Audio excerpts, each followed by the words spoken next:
राधे राधे अथाह YouTube channel पर हम आपका स्वागत करते हैं। आज नर्मदा जयंती है और नर्मदा मैया से जुड़ी कुछ बहुत महत्वपूर्ण जानकारी हम आपको प्रदान करने वाले हैं। लेकिन उससे पहले यदि आप हमारे चैनल पर नए हैं तो चैनल को सब्सक्राइब जरूर कर लीजिएगा, क्योंकि ऐसे अच्छे व्रत पर्व और त्योहारों से जुड़ी कथाएं हम आपके लिए लेकर के रोज़ आते रहते हैं। आइए प्रारंभ करते हैं। त्रिभिः सारस्वतं तोयं सप्ताहेन तु यामुनं सद्यः पुनाति गांगेयम दर्शनादेवी नर्मदा। अर्थात सरस्वती का जल 3 दिनों में, यमुना का जल 7 दिनों में या 7 बार स्नान करने पर, श्री गंगा का जल 1 बार स्नान करने में पवित्र करता है, किंतु श्री नर्मदा जी का जल तो केवल दर्शन मात्र से ही पवित्र कर देता है। जो पुण्य गंगा नदी में नहाने से मिलता है वही पुण्य माँ नर्मदा को देखने से मिल जाता है। माँ नर्मदा का कंकर कंकर शंकर है। इससे ज़्यादा क्या महिमा कही जा सकती है किसी नदी की। माँ नर्मदा के किसी भी पत्थर जो शिवलिंग नुमा हो उसको प्राण प्रतिष्ठित करने की आवश्यकता नहीं है। उसमें भगवान शिव विद्यमान है, उसकी सीधे ही पूजा प्रारंभ कर सकते हैं। भगवान शिव की कृपा के लिए सारे सन्यासी माँ नर्मदा के पास ही डेरा जमाते हैं और अपने प्राण भी यहीं त्यागते हैं। विश्व में यही एक ऐसी नदी है जिसकी परिक्रमा की जाती है और माँ नर्मदा के भीतर से निकले हुए शिव का नाम नर्मदेश्वर महादेव कहा जाता है। माघ मास को सबसे पवित्र मास माना जाता है। भगवान श्री कृष्ण भी गीता में कहते हैं कि मासों में मैं माघ मास हूँ, तो माघ मास सबसे पवित्र है। इस माह को देवताओं का ब्रह्म मुहूर्त कहते हैं। इस समय किए गए दान पुण्य का विशेष महत्व होता है। इसी माघ शुक्ल सप्तमी को भगवान शिव के पसीने से माँ नर्मदा एक 12 वर्ष की कन्या के रूप में प्रकट हुई। इसीलिए इस दिन को माँ नर्मदा का अवतरण दिवस माना जाता है। भगवान शिव के अंश दिव्य शक्तियों से ओतप्रोत रहते हैं, चाहे वे गणेश जी हो, हनुमान जी या नर्मदा ही क्यों न हो। एक समय सभी देवताओं के साथ में ब्रह्मा विष्णु मिलकर भगवान शिव के पास आए, जो कि अमरकंट मेकल पर्वत पर समाधिस्थ थे। वे अंधकासुर राक्षस का वध करके शांत सहज समाधि में बैठे थे। अनेक प्रकार से स्तुति प्रार्थना करने पर शिवजी ने आंखें खोली और उपस्थित देवताओं का सम्मान किया। देवताओं ने निवेदन किया कि हे भगवान, हम देवता भोगों में रत रहने से बहुत से राक्षसों का वध करने के कारण हमने अनेक पाप किए हैं, उनका निवारण कैसे होगा? आप ही कुछ उपाय बताइए। तब शिवजी की भ्रकुटी से एक तेजोमय पसीने की बूंद पृथ्वी पर गिरी और कुछ ही देर बाद एक कन्या के रूप में परिवर्तित हो गई। उस कन्या का नाम नर्मदा रखा गया। सभी देवताओं ने उन्हें दिव्य आशीर्वाद दिया। भगवान शिव, ब्रह्मा, विष्णु सहित सभी देवों ने उन्हें वर दिया।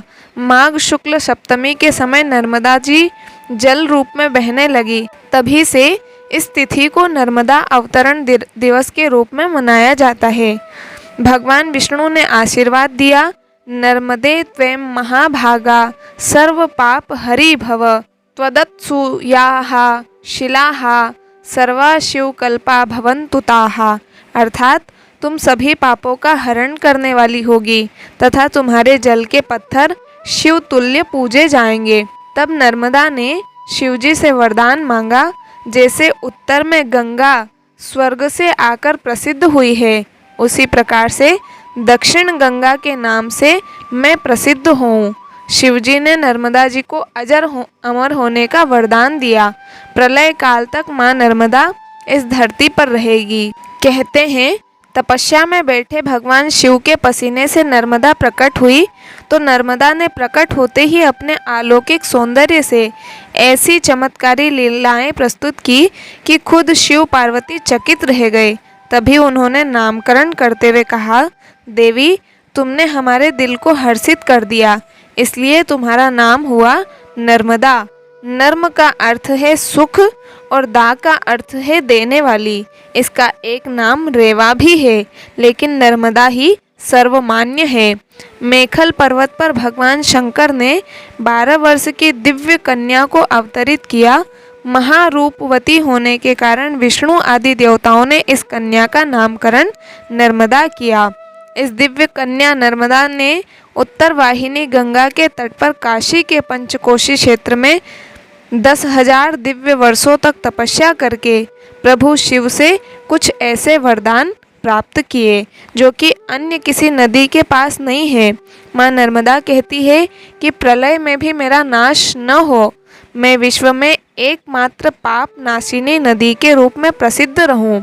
मेरा हर पाषाण नर्मदेश्वर शिवलिंग के रूप में बिना प्राण प्रतिष्ठा के पूजित हो। मेरे तट पर शिव पार्वती सहित सभी देवता निवास करे। स्कंद पुराण में वर्णित है कि राजा हिरण्यतेजा ने 14,000 दिव्य वर्षों की घोर तपस्या से शिव भगवान को प्रसन्न करके नर्मदा जी को पृथ्वी तल पर आने के लिए वरदान मांगा था। शिवजी के आदेश से नर्मदा जी मगरमच्छ के आसन पर विराज करके उदयाचल पर्वत पर उतरी और पश्चिम दिशा की ओर बहकर गई। श्री नर्मदा आनंद तत्व, ज्ञान तत्व, सिद्धि तत्व और मोक्ष तत्व तथा समस्त तत्वों की अधिष्ठात्री देवी है। इसलिए दुनिया में किसी और नदी की परिक्रमा नहीं की जाती। एकमात्र नर्मदा नदी ऐसी है जिसकी परिक्रमा सभी श्रद्धालु बड़े भाव से करते हैं। नर्मदा समस्त देव, ऋषि, मुनि, मानवों को शाश्वत सुख शांति प्रदान करके अजर अमर बनाती है। जहाँ सुख शांति है वहाँ नर्मदा है, तथा जहाँ नर्मदा है वहाँ सुख शांति है। और इसी आत्म शांति को प्राप्त करने के लिए आदि काल से ही योगी, साधु, संत, गृहस्थ नर्मदा का आश्रय लेने आते हैं। नर्मदा नदी को लेकर कई लोक कथाएं प्रचलित है। एक कहानी के अनुसार नर्मदा, जिसे रेवा के नाम से भी जाना जाता है और राजा मेखल की पुत्री है, उन्होंने नर्मदा से शादी के लिए घोषणा की कि जो राजकुमार गुल बकावली के फूल उनकी बेटी के लिए लाएगा उसके साथ नर्मदा का विवाह होगा।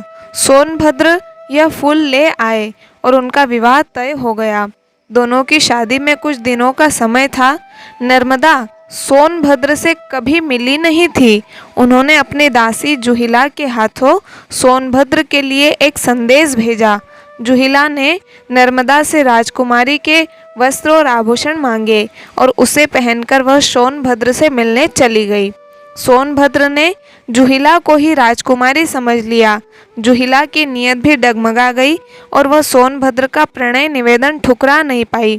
काफ़ी समय बीत गया, जुहिला नहीं आई तो नर्मदा का सब्र का बांध टूट गया। वह स्वयं सोनभद्र से मिलने चल पड़ी। वहां जाकर देखा तो जुहिला और सोनभद्र को एक साथ पाया। इससे नाराज होकर वह उल्टी दिशा में चल पड़ी।